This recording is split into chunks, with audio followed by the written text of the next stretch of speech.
Hey, what's up everybody? It's your boy T-Lo Mac coming at you with another Grand Arena video. In this video, it's going to be the first match of the second grouping in Season 10. And you know what we're trying to do. Get that win. And my opponent for this matchup is going to be Tyrannus Rex. Unfortunately, he does not have a GL of his own, so he opts to go a little more heavier on offense than defense, and by doing that, he sets me up pretty nice. I ain't gonna lie. I'm able to do a lot of solos, a lot of undersized squads, and I get a lot of big points, a lot of good banners, and it's a pretty good matchup. I hope you guys enjoy it.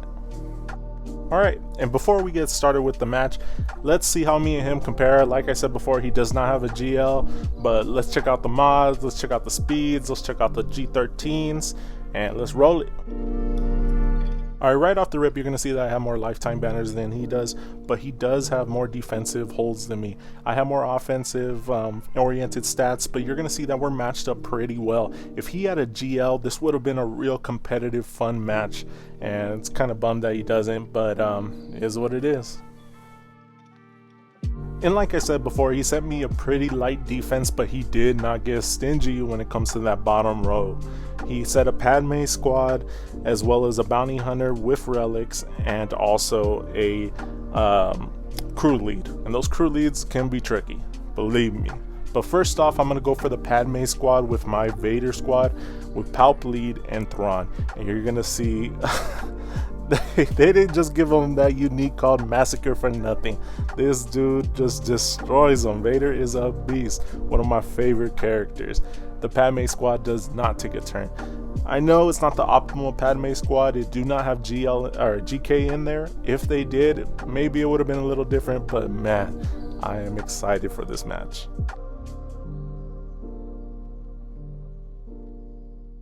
And right here, I'm gonna slow it down. You're gonna see what dots do. This is how we do. That is how Vaders do. That's crazy. Them dots are nasty. Alright, next up, I'm gonna go for the second hardest team up here. It's that crew lead. I don't want to mess with it. I've done it before with the clone troopers. I know it's not the most optimal team to go against it. I can't use the CLS squad because crew is disgusting and he'll just be in stasis with them and nothing happens. You end up timing out. So I opted to go with these guys. I know I'm going to end up losing 5s, but so be it. I'd rather get the clear on the first one than have to do 2 attacks. And I know I had gas available, but the thing is, I don't know what's behind that back wall. And I have to make sure I have enough offensive firepower just in case he's setting me that mullet defense where it's all clean and light up front, but it's heavy in the back. You know what I'm saying?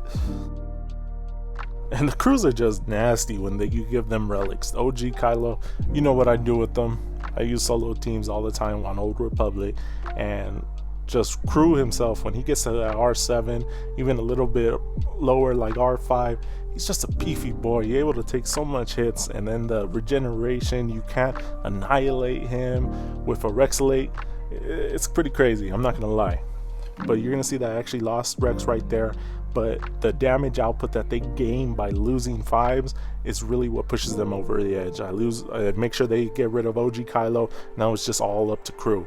And you're gonna see that I just slowly just whittle them away. That's not the best manners, but hey, you got the job done.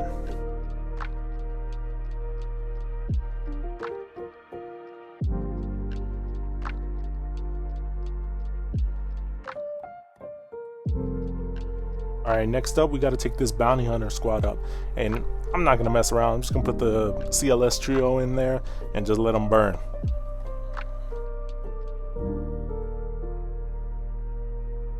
And this may be overkill, but like I said, I'd rather play safe than sorry.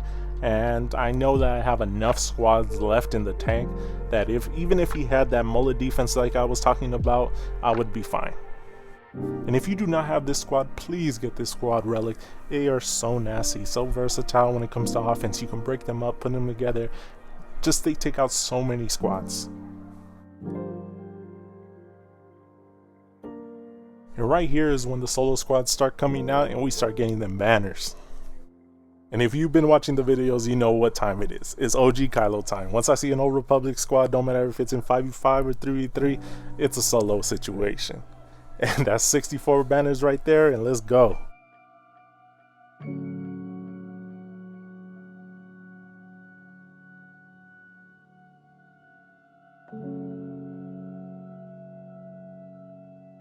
This is how we do it. OG Kylo pushed us over the edge. We in Chromium now. Let's go.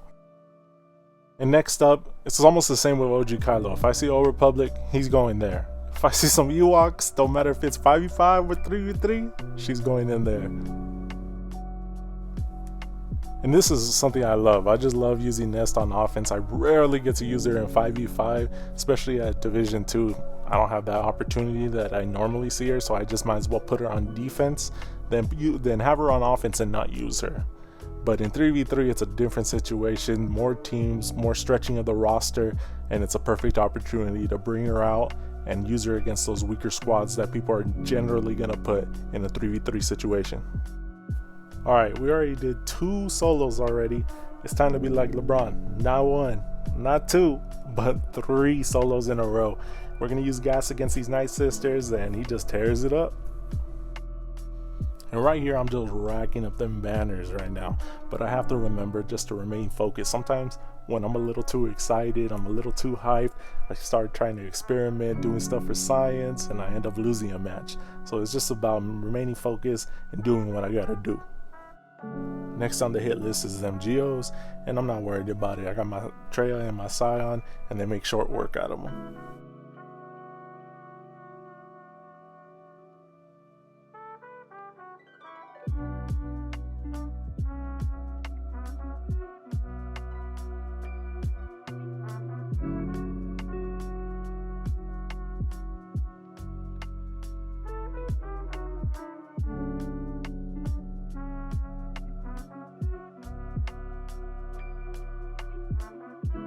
Alright, next thing we're going to go against is that Phoenix squad. We're going to use our Revan and our Yoda against it. But there's one thing to note that I have to bring out. Zev is a little baby beast. You're going to see him hit my Yoda and he takes off all the protection. I did not expect that. Did you see that? Did you see that? G12 Zev just rung Yoda's bell. He just took a banner from me. I'm a little pissed, but that was pretty amazing. Alright, next up you're going to see me go against this funky little bounty hunter squad, an IG-88 lead. I end up going against my crew with it. I just want to play it safe at this point, so I ended up using 3 guys in there. But you're going to see Sith Trooper let off a hit that just puts everybody in a coffin.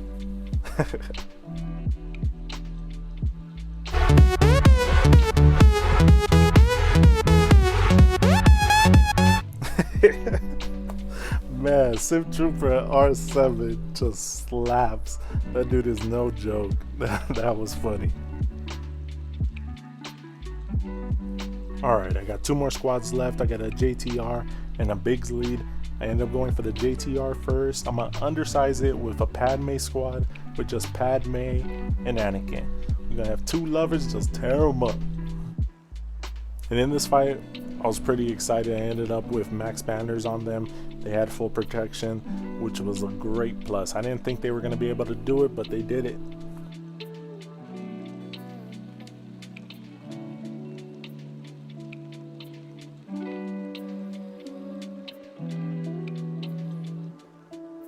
Alright, and lastly we got this big squad. And you know I wasn't going to go through a 3v3 without using my bounty hunters. So I ended up using my Bosk and my Django, and like always they put in that work, give me full protection, full health, and it's just one of my favorite 3v3 squads. I love this squad.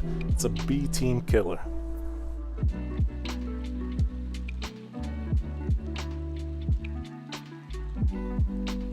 Alright, next up we got Fleet. Like always, I'm not going to show you the Fleet battle. It's always the same. I'm going to show you the last hit though, because I take out all 3 of them with my 5s, which was pretty cool. I love 5s in the starting lineup. I know a lot of people like Ahsoka, but for me personally, I love starting 5s. I think he holds better, and I think he's an offensive weapon, and especially what you just saw there. If they have that target lock, it's over. I'm hitting everybody. Alright, that's gonna do it. I ended up with 480 as my ending banners, but I'm also going to show you right here what my defense did, and I'm proud of my defense. I know he didn't have a GL, but even without Kylo Ren, my defense held the line. The thing that was amazing was that they didn't even attack my Galactic Legend Kylo, that the rest of the teams were the ones that were holding it down. So it just shows me that when I go against someone with a GL, they're going to be able to do what they have to do, and they're not going to be able to full clear me. But that's going to do it for this video. I hope you guys enjoyed the Grand Arena. If you guys did, make sure you hit that like button, sub, hit me down below in the comments, and I'll see you on the next one. Peace.